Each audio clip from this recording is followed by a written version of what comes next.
श्री कृष्ण गोविंद हरे मुरारी, हे नाथ नारायण वासुदेव। सबसे पहले मैं श्री गणेश जी के चरणों में नमस्कार करता हूँ कि जिनकी कृपा से कार्यों में सभी विघ्न बाधाएं शांत हो जाती हैं। तो फिर इस सृष्टि को पैदा करने वाले भगवान श्री विष्णु जी को भी मेरा बारंबार नमस्कार है, जिन्होंने इस सृष्टि को बनाया,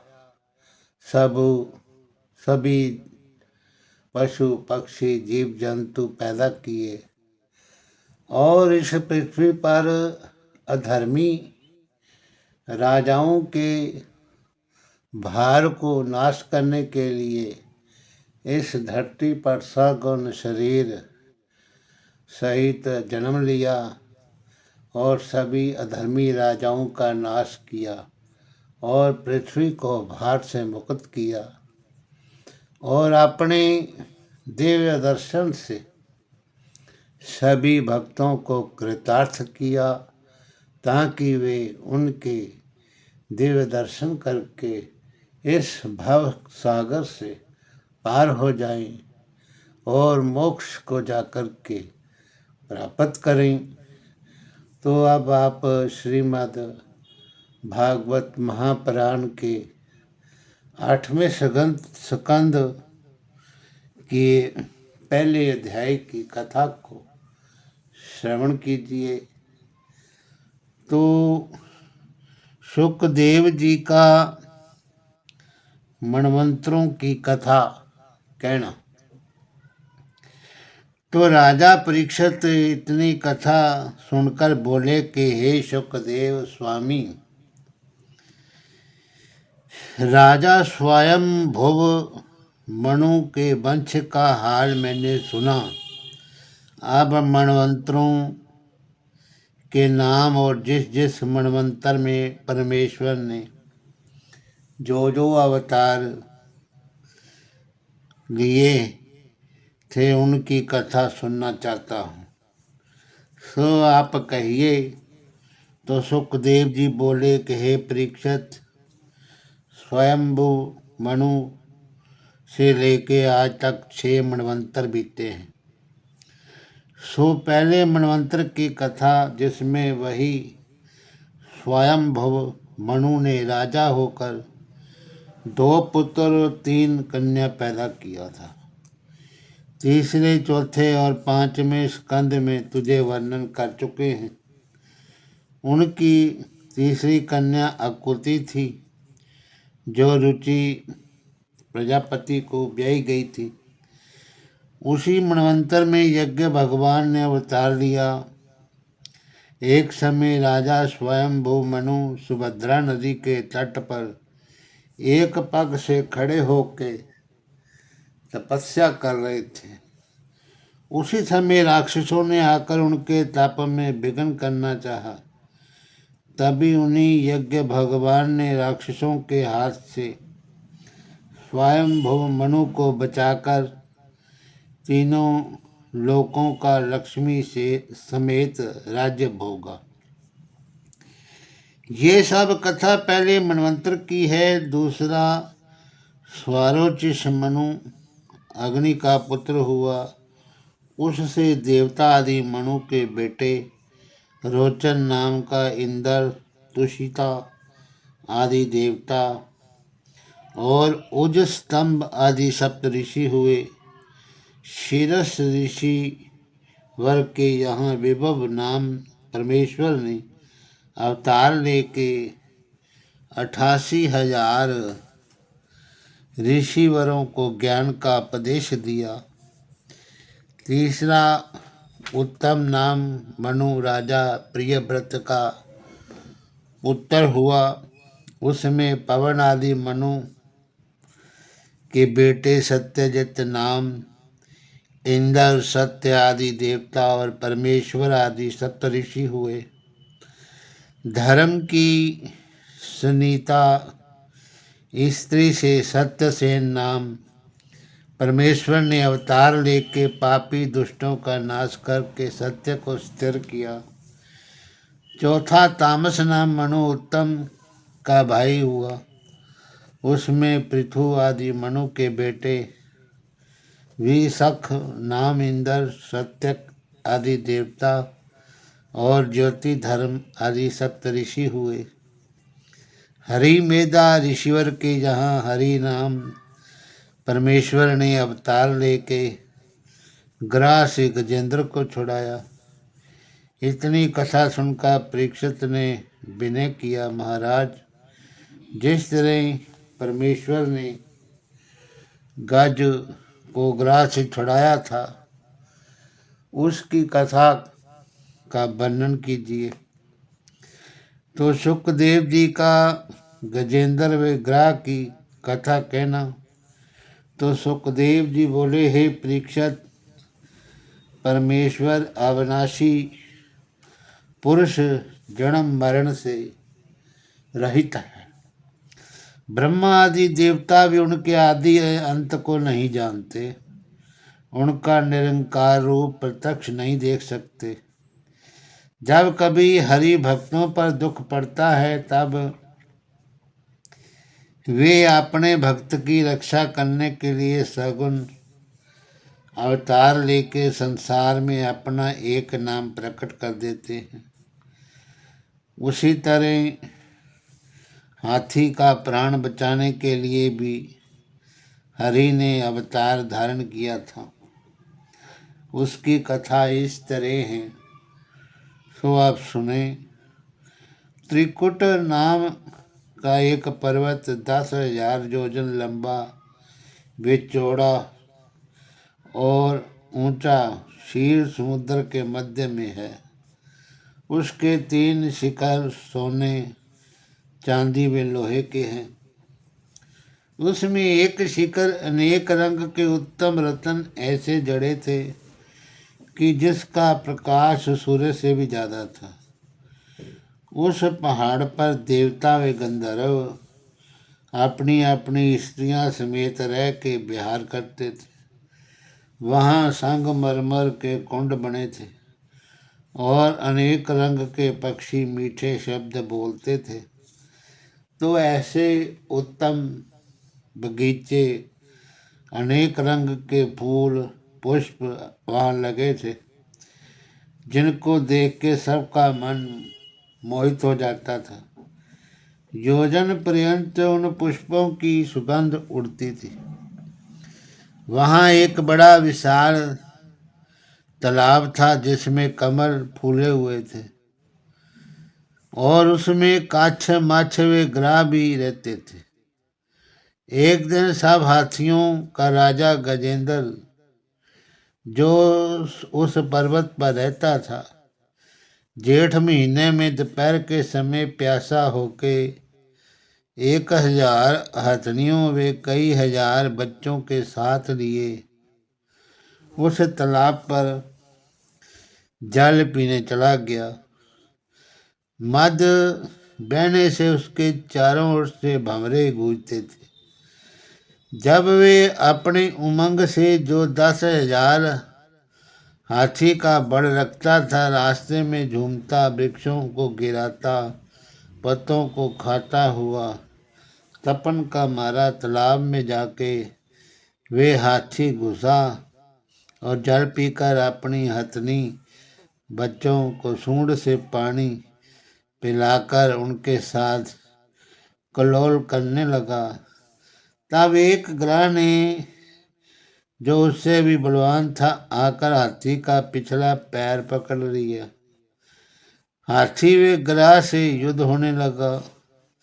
कभी गजेंद्र अपने बल से ग्राह को खींचकर सूखे में ले आता और कभी ग्राह उसको खींचकर पानी में ले जाता था। जब इस तरह उन दोनों को लड़ते लड़ते 1000 साल बीत गए और उसकी हथनी बच्चा बड़ा परिश्रम करने पर भी ग्राह से गजेंद्र को छुड़ा ना सका, तब अधैर्य होकर उन्होंने समझा कि अब हाथी जीता नहीं बचेगा, इसके साथ हम लोग भी अपने प्राण को क्यों देवें। ऐसा विचार करके हाथी को अकेला छोड़ के वे सब जंगल में चले गए। तो गजेंद्र के प्राण गले में आ गए थे। उनके चले जाने पर घबराकर उसने विचार किया कि इस महादुख में कोई मेरा साथी नहीं है। हथनी, वे बच्चों ने भी मुझे अकेला छोड़ दिया। जान पड़ता है कि मेरे पूर्व जन्म के पापों ने गधा रूप होके मेरा पैर पकड़ा है। जैसा कर्म मैंने किया था वैसा फल भोगता हूँ। ये सब देवता और गंधर्व आदि अपने अपने विमान पे बैठे हुए मेरे युद्ध का कौतुक देखते होंगे।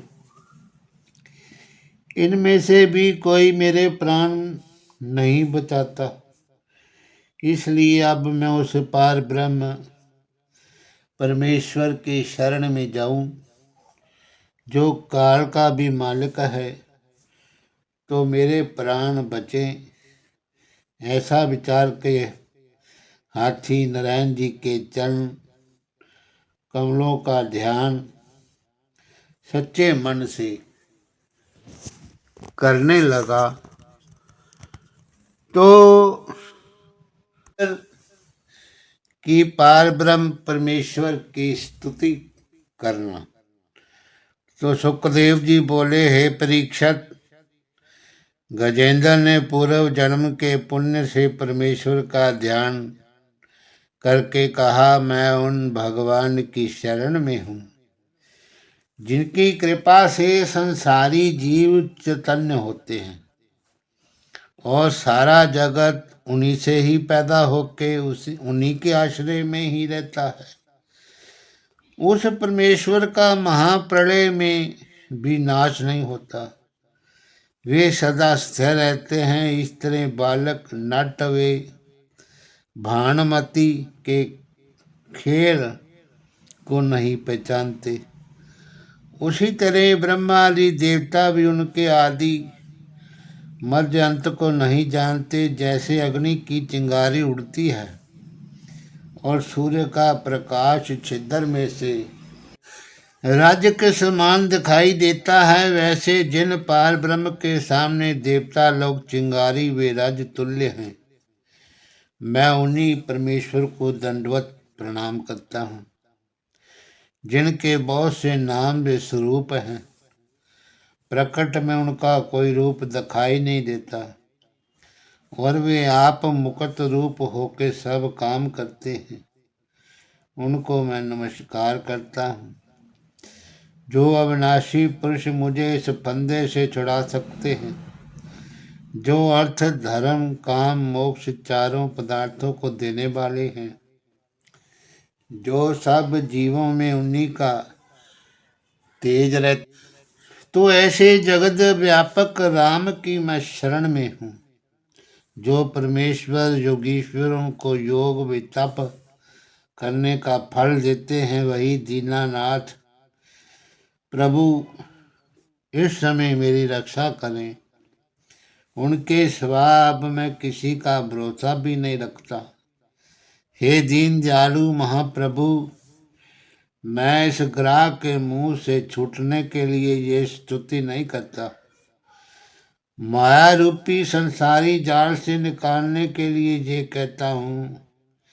इसलिए मुझे दीन पर दयालु होकर मेरा दुख दूर कीजिए। हे पार ब्रह्म परमेश्वर, तीनों लोकों के पैदा पालन विनाश करने वाले हैं।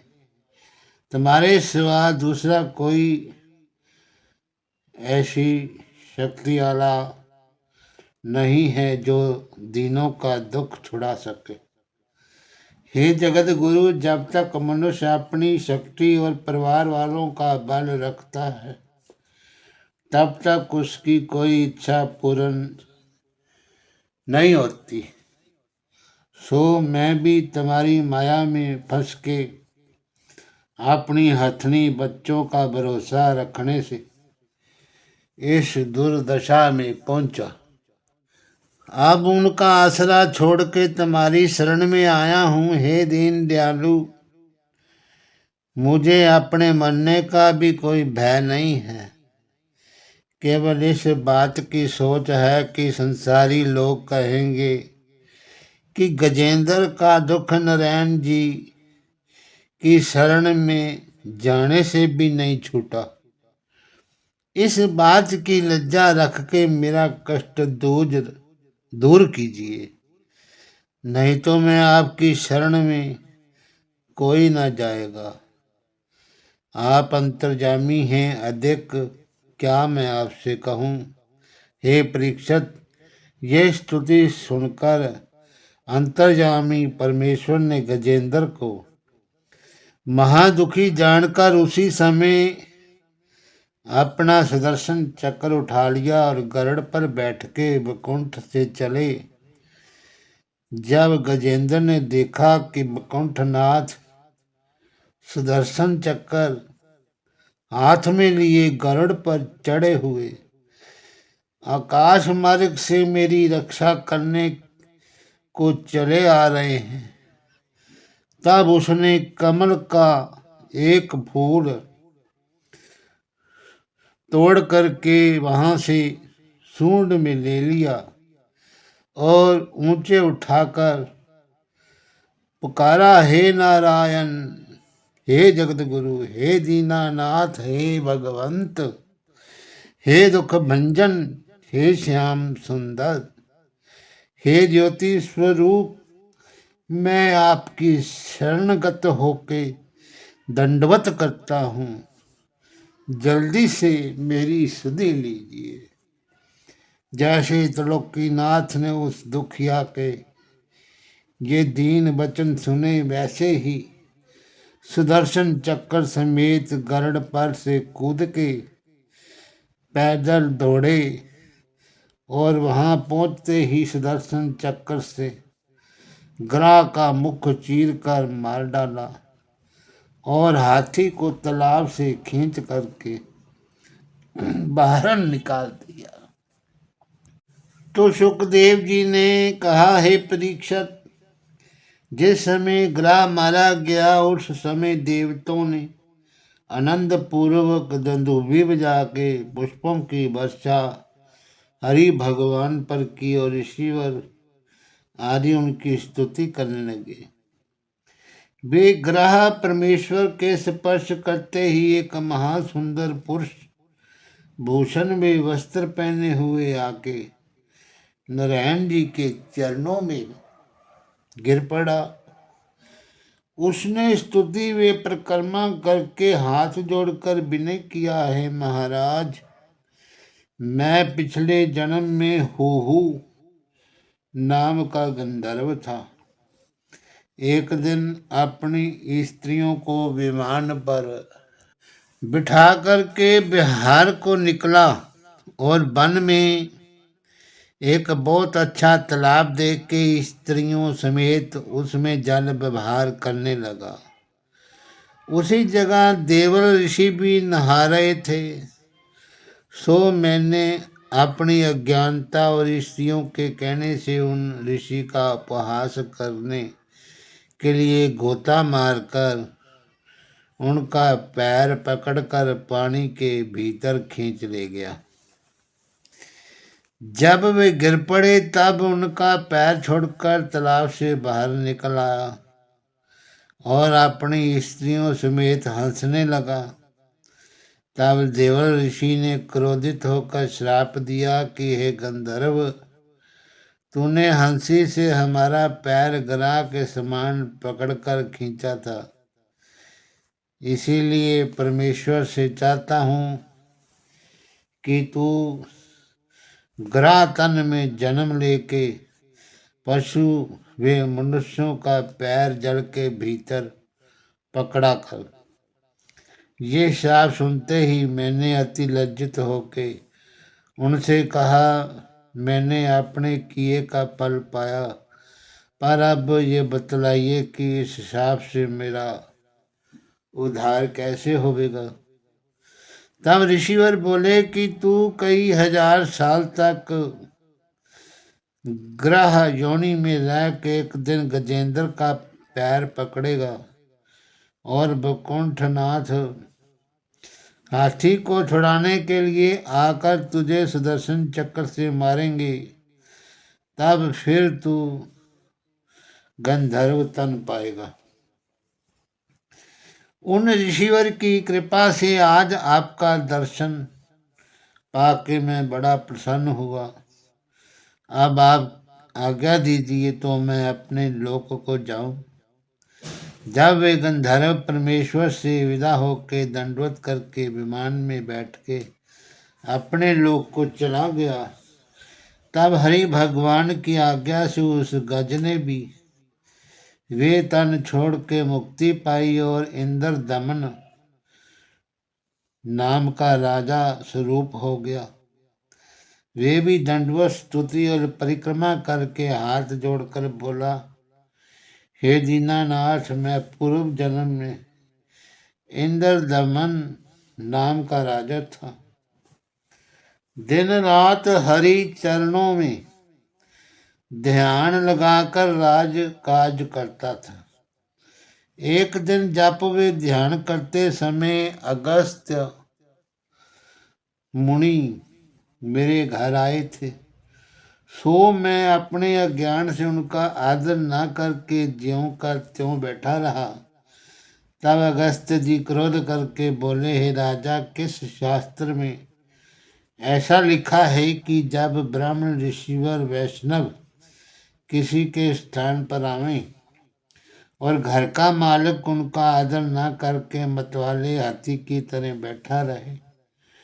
इसलिए परमेश्वर से मैं चाहता हूँ कि तू हाथी का तन पावे। ये शाप सुनते ही मैंने लज्जित होकर उनसे विनय किया कि हे मुनिनाथ, मैंने अपने कर्म का फल पाया, पर ये बतलाइए कि उस तन से मेरी छुट्टी कब होगी।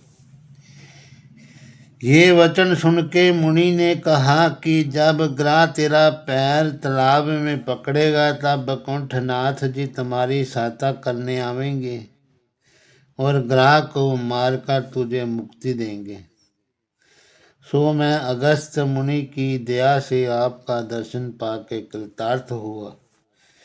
जब इस तरह इंद्र दमन ने हाथ जोड़ के स्तुति किया, तब नारायण जी प्रसन्न होकर के बोले कि हे इंद्र दमन, जो कोई मेरा तेरा इस पर्वत का शीर्ष समुद्र कौस्तव मणि, मेरे शंख चक्र गदा पद्म मत्स्य कश्यप आदि मेरे अवतारों का, गंगा आदि तीर्थों का, ध्रुव प्रहलाद मेरे भक्तों का पिछली रात उठकर ध्यान करेगा, उसे अशुभ स्वप्न का फल नहीं होगा।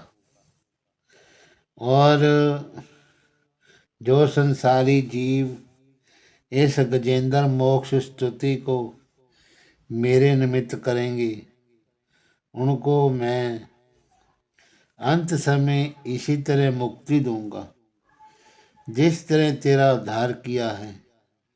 ऐसा कहकर हरि भगवान ने इंद्र दमन को अपने गरुड़ पर बैठा लिया और शंख बजाकर वैकुंठ में चले गए। इतनी कथा सुनाकर सुखदेव जी बोले, हे परीक्षित, जिस तरह हाथी को ग्रह ने पकड़ा था, उसी तरह सब संसारी जीव काल रूपी ग्रह के मुख में पड़े हैं। जैसे ही गजेंद्र ने जब दीन होके नारायण जी को पुकारा और परमेश्वर ने उस ग्रह के मुख से छुड़ाया, इसी तरह ही मनुष्य जब परमेश्वर का ध्यान में स्मरण करे तब जन्म मरण से छुट के भव सागर पार उतर सकते हैं। जो कोई विपत्ति में गजेंद्र मोक्ष कथा का ध्यान करेगा तो नारायण जी उसका दुख अवश्य दूर करेंगे। तो सुखदेव जी बोले, हे परीक्षित, हर मनवंतर में जो 71 चतुर्युग का होता है, नारायण जी एक अवतार लेके धर्म की रक्षा करते हैं।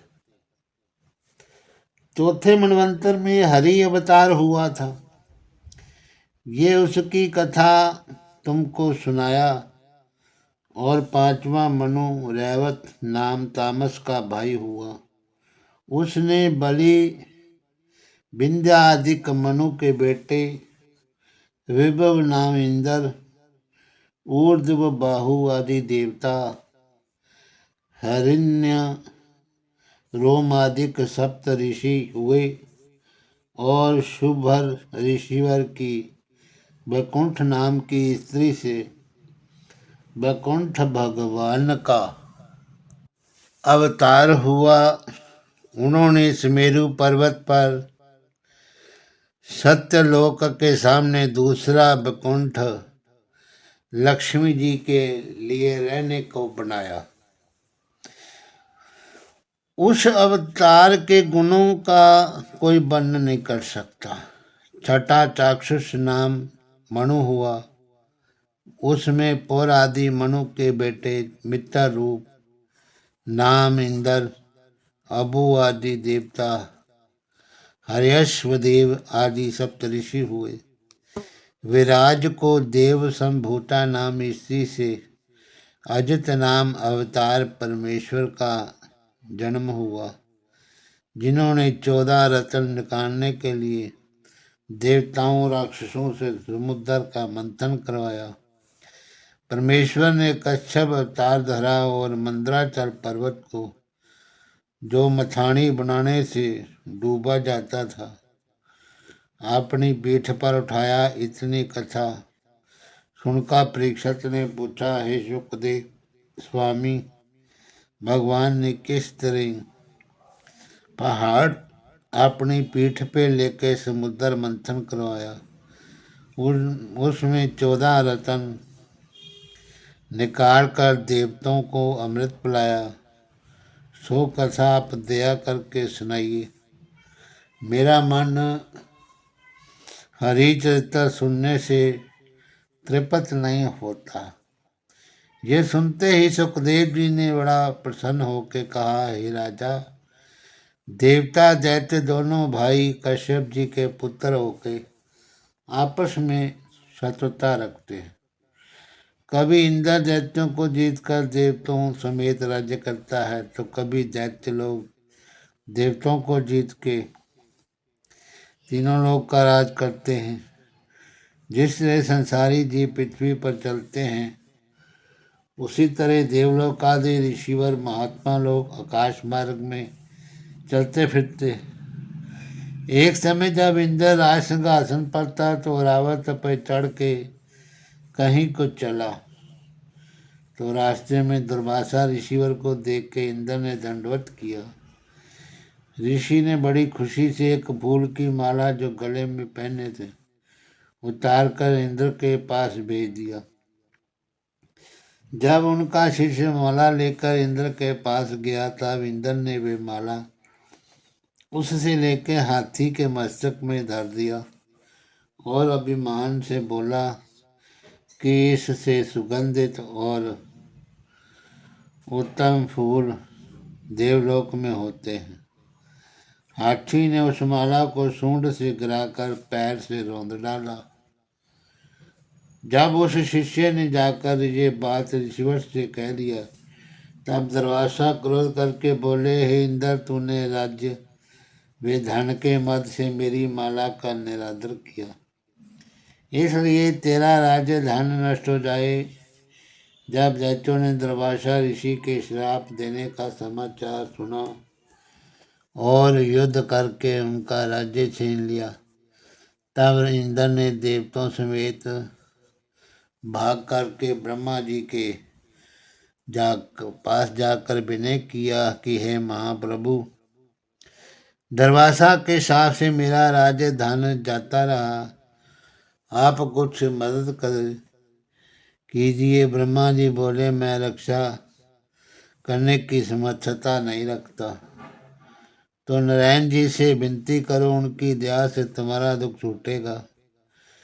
तो ब्रह्मा ने इंद्र आदि देवताओं को अपने संग लेकर क्षीर समुद्र के तट पे जाके परमेश्वर से प्रार्थना की, हे दीनानाथ, मैं आपकी कृपा से सब जीवों को उनके कर्मानुसार 84 लाख योनि में जन्म देता हूँ, पर आप अपनी इच्छा से देवता, ब्राह्मण और हरि भक्तों का दुख छुड़ाने के लिए अवतार लेते हैं, उसमें मेरा कुछ वश नहीं चलता। इन दिनों दरवासा ऋषि के शाप से देवताओं का राज्य दैत्यों ने छीन लिया है, इसलिए सब देवता दुखी होकर के आपकी शरण में आए हैं। आप दयालु होकर इनका दुख निवारण कीजिए। आपके सिवा कोई दूसरा मालिक वे बड़ा नहीं है, जिससे जाकर अपना दुख कहें। संसार में आपका नाम दीन दयालु प्रकट है, सो इन्हें दीन जान के इन पर दया कीजिए। शरण में आए हुए की लाज रख करके सहायता कीजिए। हरि ओम तत्सत। नमो नमः। श्री कृष्ण गोविंद हरे मुरारी, हे नाथ नारायण वासुदेवा। श्री कृष्ण गोविंद हरे मुरारी, हे नाथ नारायण वासुदेवा।